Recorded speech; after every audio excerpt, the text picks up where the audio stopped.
Bismillahirrahmanirrahim. Alhamdulillahi rabbil alamin. Wassalatu wassalamu ala asyrafil anbiya'i wal mursalin Sayyidina Muhammadin wa ala alihi wa ashabihi ajma'in. Allahumma aslih ummata Muhammadin sallallahu alaihi wasallam wa farrij an ummati Muhammadin sallallahu alaihi wasallam warham ummata Muhammadin sallallahu alaihi wasallam wansyur wahfadz wa ayyid nahdlatal watan fil alamin bihaqqi Muhammadin sallallahu alaihi wasallam. Amma ba'du. Hadirin hadirat yang dimuliakan oleh Allah Subhanahu wa taala, mari kita sama-sama bersyukur kepada Allah Subhanahu wa taala. Alhamdulillah kita masih diberikan kesehatan oleh Allah Subhanahu wa taala sampai detik ini. Tidak terasa kita sudah memasuki detik-detik terakhir bulan Ramadan, 10 hari terakhir bulan Ramadan. Kalau biasa kita hitung-hitung rasanya cepat juga bulan Ramadan ini ya. Berbeda dengan bulan-bulan yang lain, terasa mungkin rasanya aja. Ada sebagian mungkin merasa kalau bulan yang lain terasa lama, bulan Ramadan ini terasa cepat. Nah ini mudah-mudahan itu semuanya ada keberkahan, tanda keberkahan bagi kita senantiasa menghidupkan hari malam Ramadan dengan ibadah. Dan mudah-mudahan ibadah-ibadah kita yang sudah kita lakukan selama ini, terlebih khususnya pada bulan Ramadan ini, diterima oleh Allah Subhanahu wa taala, begitupun doa-doa kita yang kita mohonkan kepada Allah.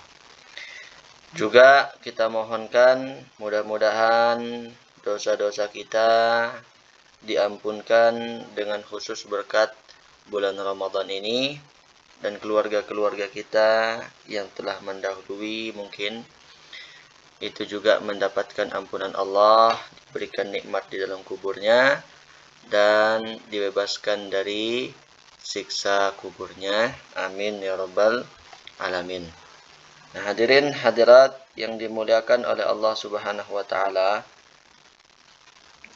salah satu doa yang dimohonkan oleh para ulama ketika bulan Ramadan itu yaitu adalah Allahumma ja'al syahra Ramadan hujjatan lana wa la taj'alhu hujjatan alaina.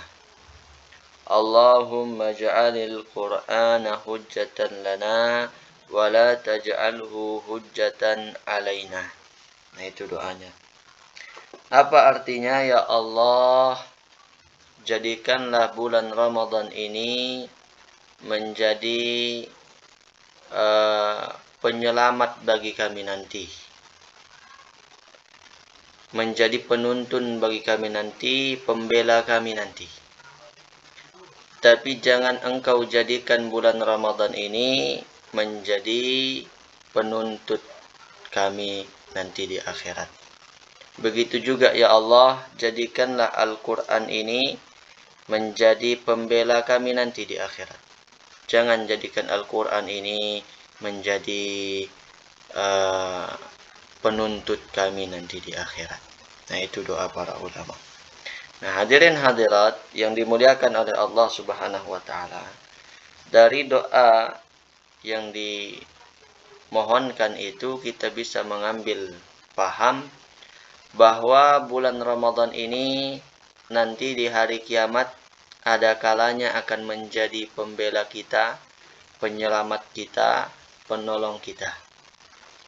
Tapi ada kalanya juga bulan Ramadan ini akan menjadi penuntut bagi kita nanti di akhirat itu.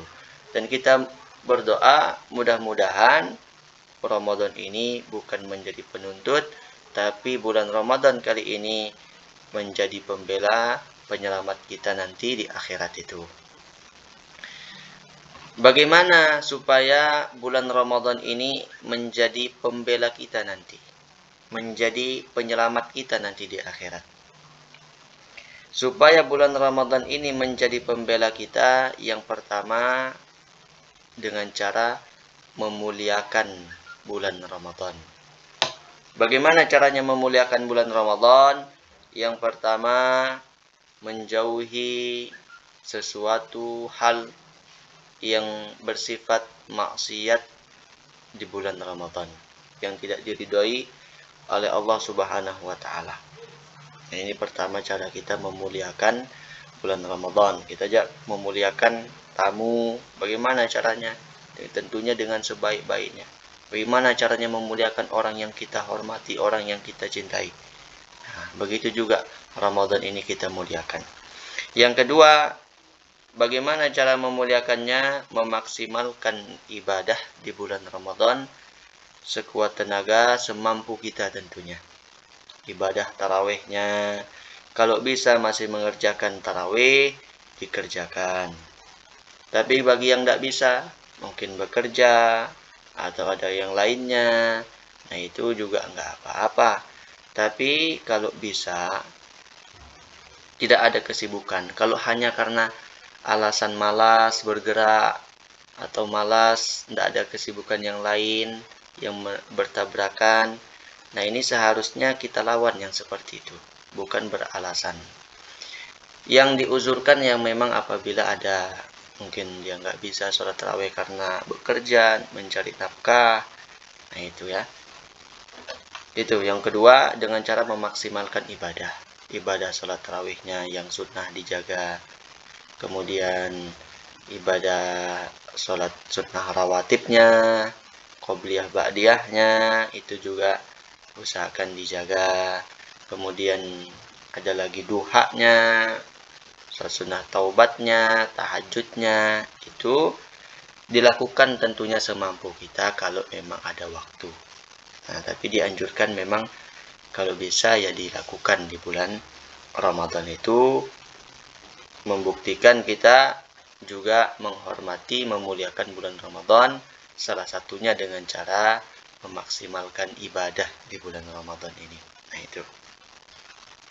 Nah, orang-orang yang mengisi hari-hari malam-malam Ramadannya diisi dengan sebaik-baiknya, nah nanti puasa Ramadan ini yang kita lakukan, nanti itu bilang kepada Allah, melapor kepada Allah, ya Allah, azma'tu naharahu wa mana'tuhu min syahwatihi.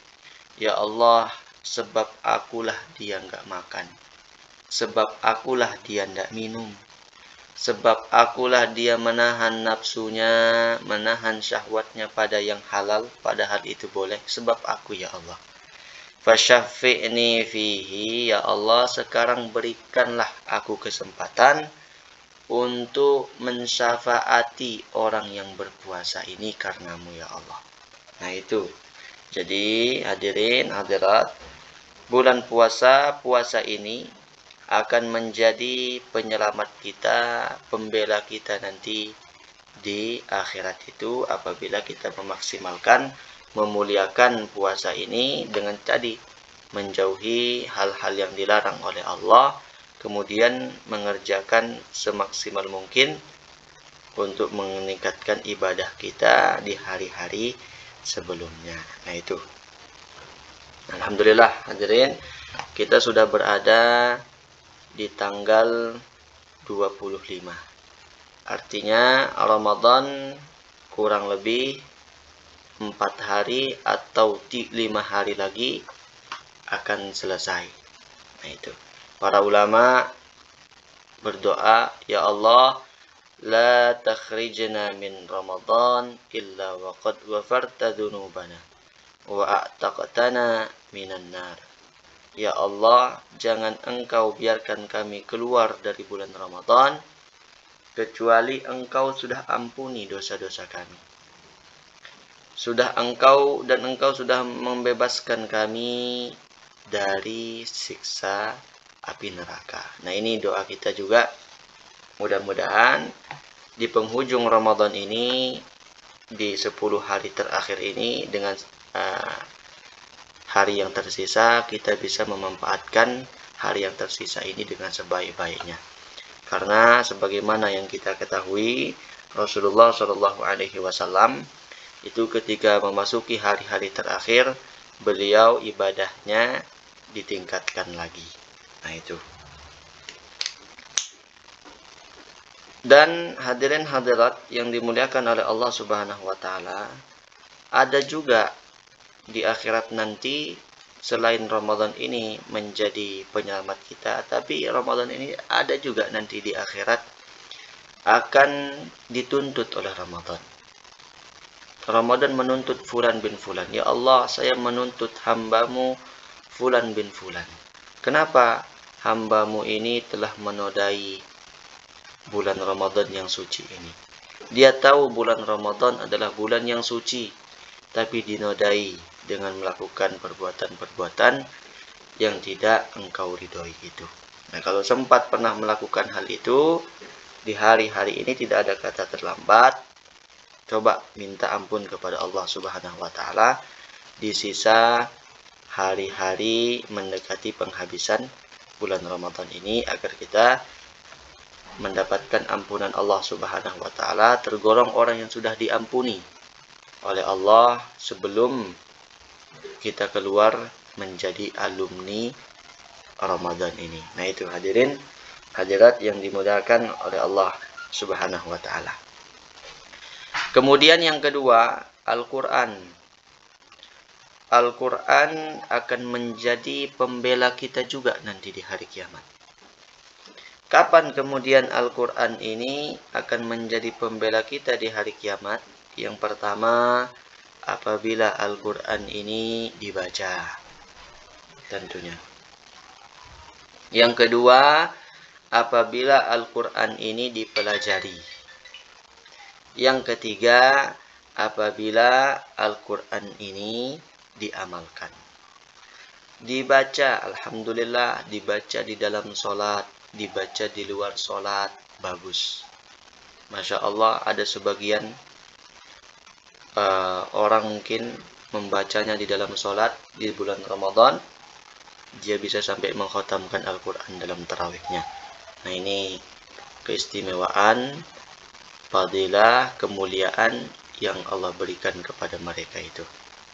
Di luar sholat juga dibaca, karena orang ketika membaca Al-Quran itu, satu hurufnya dibaca, itu turun rahmat Allah Subhanahu wa taala, turun juga malaikat rahmat ketika orang membaca Al-Quran itu. Bukan satu, bukan dua, bukan tiga yang turun malaikat, tapi ribuan, bahkan jutaan, puluhan ribu malaikat turun ketika orang itu sedang membaca Al-Quran. Ini keistimewaan Al-Quran itu. Malaikat berbondong-bondong turun. Bahkan orang yang mengajari Al-Quran itu ketika meninggal dunia, para malaikat datang ke kuburannya, ribuan malaikat datang ke kuburannya seperti orang yang berangkat haji itu. Nah ini. Jadi Al-Quran itu kita baca di bulan Ramadan, lebih semangat lagi untuk dibaca tentunya. Dan di luar Ramadan, nanti ketika Ramadan habis, tetap juga usahakan dibaca, artinya jangan ditinggalkan, hanya Ramadan saja dibaca kan.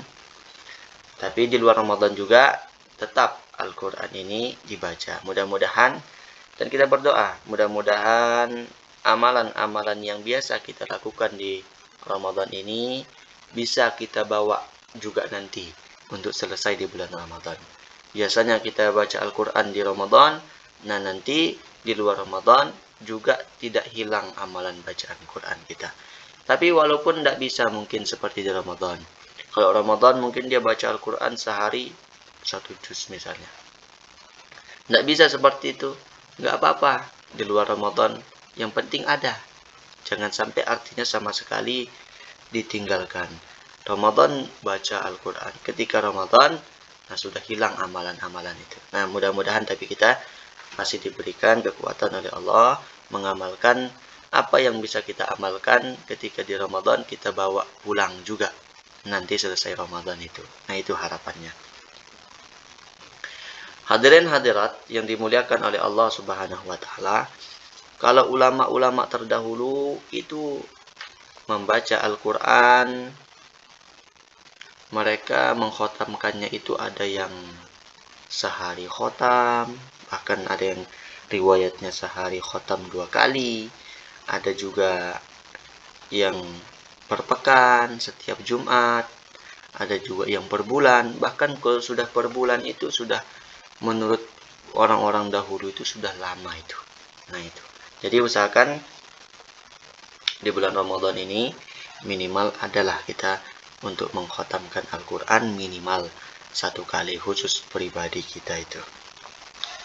Tapi enggak juga berarti yang enggak khatam Quran nilainya kurang, tidak. Itu semuanya tentunya Allah yang memberikan nilai setiap orang itu, tergantung hatinya kan. Nah, seperti itu.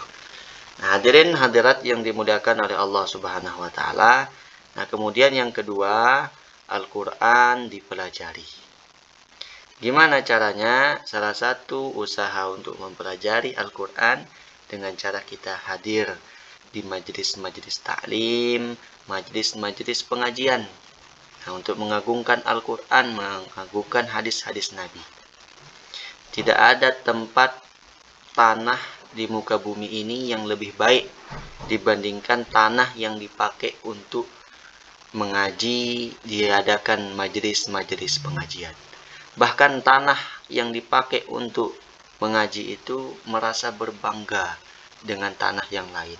Kalau seandainya dia bisa bicara, berkata tanah yang dipakai ngaji itu, saya ini mulia dibandingkan kalian wahai tanah-tanah yang lain.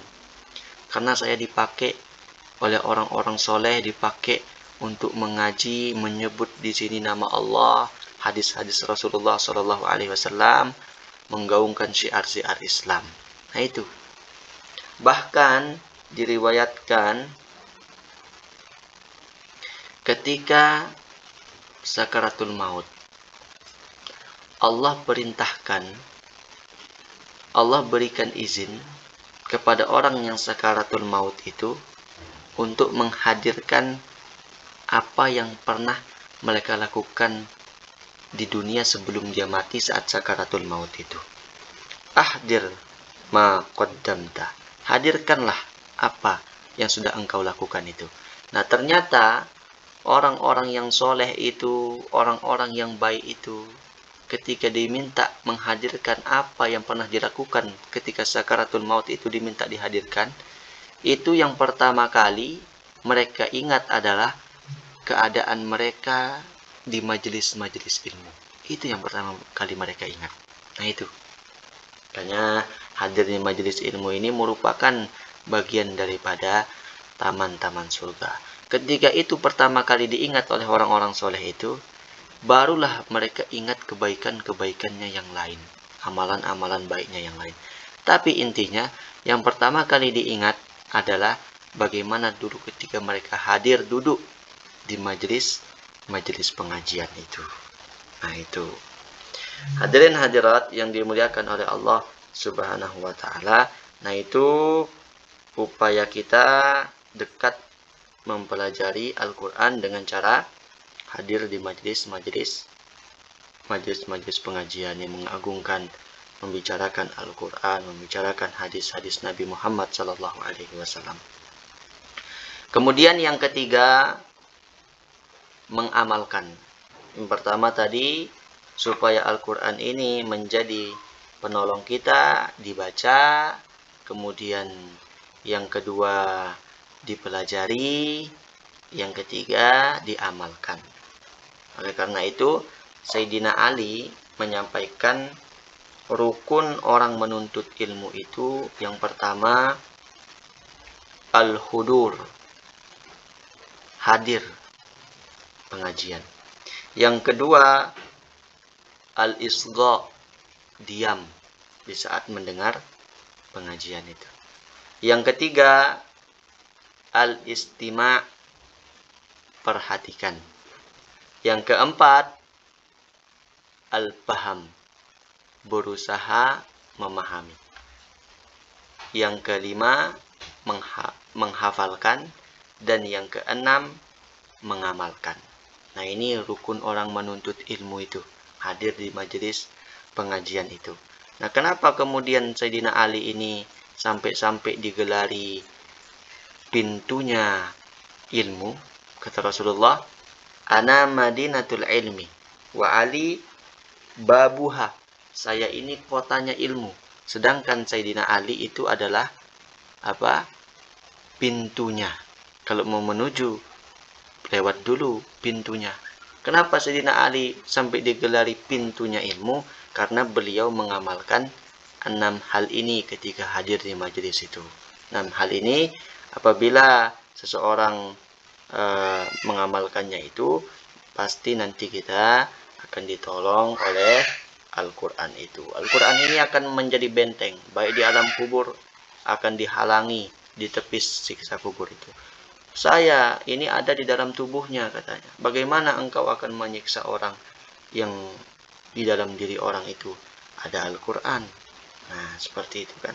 Nah, ini hadirin hadirat yang dimuliakan oleh Allah Subhanahu wa taala.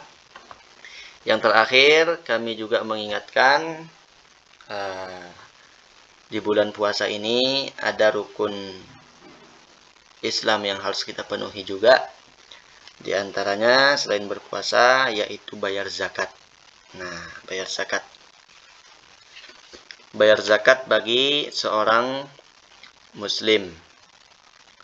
Muslim yang tentunya memiliki kelebihan harta di waktu hari raya dan malam hari raya itu. Kalau punya kelebihan harta, ya wajib dia mengeluarkan zakat. Tapi kalau memang sudah tidak punya kelebihan harta di hari itu, ya nggak wajib tentunya. Nah, sedikit kami menyampaikan tentang zakat sedikit ya.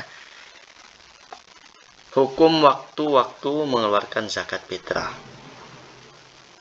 Yang pertama, waktu boleh. Jawaz. Boleh mengeluarkan zakat fitrah mulai dari tanggal 1 Ramadan, begitu masuk bulan Ramadan sampai sampai nanti di Syawal itu. Boleh. Mulai dari masuk Ramadan itu boleh sudah dikeluarkan zakat fitrahnya. Ini hukumnya boleh-boleh saja, mubah, artinya nggak dapat fadilah. Yang kedua, wajib mengeluarkan zakat fitrah bagi seorang muslim tadi. Muslim yang mendapati hidup menemukan Ramadan dan sempat menemukan Syawal. Kalau orang yang sempat menemukan Ramadan dan Syawal, nah berarti dia wajib zakat. Tapi kalau misalnya sebelum Syawal dia meninggal dunia, memang dia sudah puasa, sebelum Syawal meninggal dunia, nah seperti itu nggak wajib. Atau misalnya anak lahiran, anak yang lahir di saat terbenamnya matahari masuk bulan Syawal tanggal 1, dia belum mendapatkan Ramadan, ya, seperti itu juga nggak wajib zakat. Karena zakat ini kan syaratnya tidak harus balik. Setiap individu yang ditanggung tentunya nafkahnya. Nah, itu yang pertama. Yang kedua tadi wajib. Yang pertama jawaz, boleh. Yang kedua wajib. Dan wajib ini apabila seorang muslim itu menemui Ramadan dan Syawalnya. Atau dia memiliki, yang kedua juga dia memiliki kelebihan harta makanan pokok di hari raya itu, malam hari raya itu dan harinya. Kemudian waktu fadilah yang sunnah mengeluarkan zakat fitrah. Kapan sunnah mengeluarkan zakat fitrah? Habis subuh masuk tanggal 1 Syawal kan, terbenam matahari, kemudian masuk 1 Syawal. Nah, habis subuhnya itu sampai sebelum orang naik sholat hari raya Idul Fitri. Itu di situ waktu sunnahnya mengeluarkan zakat. Ada juga yang berapa sudah? Yang keempat, waktu makruh. Makruh mengeluarkan zakat fitrah habis sholat hari raya sampai terbenamnya matahari di hari itu. Itu makruh. Waktu haram yang kelima, yaitu di tanggal 2. Di tanggal 2 Syawal itu sudah haram, tapi tetap wajib harus dia keluarkan. Bukan berarti haram kemudian sudah kelewatan ini. Tidak, tetap dia wajib keluarkan. Nah, itu hukum-hukum waktu mengeluarkan zakat fitrah. Jadi itu kewajiban kita juga, yaitu mengeluarkan zakat fitrah untuk kita saling mengingatkan itu.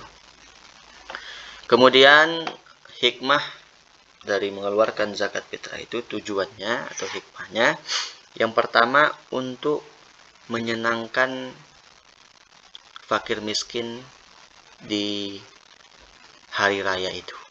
Artinya jangan sampai kita waktu hari raya bersenang-senang karena itu hari raya, hari bahagia, kemudian ada saudara kita yang kelaparan. Nah, itu diantara salah satunya hikmah kita mengeluarkan zakat fitrah itu untuk menyenangkan orang-orang yang fakir miskin itu. Makanya disunahkan itu, atau makanya tadi ada waktu sunnah mengeluarkan, yaitu habis subuh sampai sebelum sholat id. Karena kalau misalnya dikeluarkan, dikasih di tanggal 1 Ramadan, dia sudah mengeluarkan zakat fitrah, dikasih kepada fakir miskin, kemudian sudah digunakan, habis sudah, nanti di hari raya apalagi yang dia makan. Nah, itu diantaranya, makanya disunahkan itu kita mengeluarkan zakat fitrah, bagusnya itu di akhir-akhir supaya mereka ini juga mendapatkan kebahagiaan di waktu itu. Kemudian hikmahnya diantaranya juga zakat fitrah ini untuk menambal kekurangan-kekurangan kita selama mengerjakan puasa di bulan Ramadan, amalan-amalan yang lainnya. Nah, itu diantara hikmahnya juga untuk menambal. Kalau dikeluarkan, kata guru kami Ustaz Azhar Harib, kalau dikeluarkan misalnya tanggal 25, berapa berarti yang ditambal? 25. Nah, seperti itu. Artinya masih ada. Makanya disunahkan di akhir-akhir. Kemudian yang ketiga, antara hikmahnya juga untuk mengangkat amalan ibadah puasa kita supaya tidak tergantung di tengah-tengah itu. Nah, itu hikmah kita mengeluarkan zakat fitrah. Itu. Jadi itu hadirin, zakat fitrah nanti sama-sama kita saling mengingatkan, juga merupakan yang namanya rukun agama kita juga yang wajib kita lakukan bagi yang memiliki kelebihan harta dengan syarat-syaratnya yang tadi itu. Ini mudah-mudahan di akhir puasa ini, di sisa-sisanya, kita bisa memanfaatkannya dengan sebaik-baiknya, memanfaatkannya dengan mengerjakan amal ibadah, ditingkatkan terus, dan mudah-mudahan amal ibadah kita diterima oleh Allah Subhanahu wa Ta'ala. Kiranya hanya ini yang dapat kami sampaikan. Apabila ada kesalahan, mohon ditegur, dimaafkan, dimaklumi. Sampai di sini akhirul kalam. Wallahul muwaffiq wal hadi ila sabilir rasyad. Assalamualaikum warahmatullahi wabarakatuh.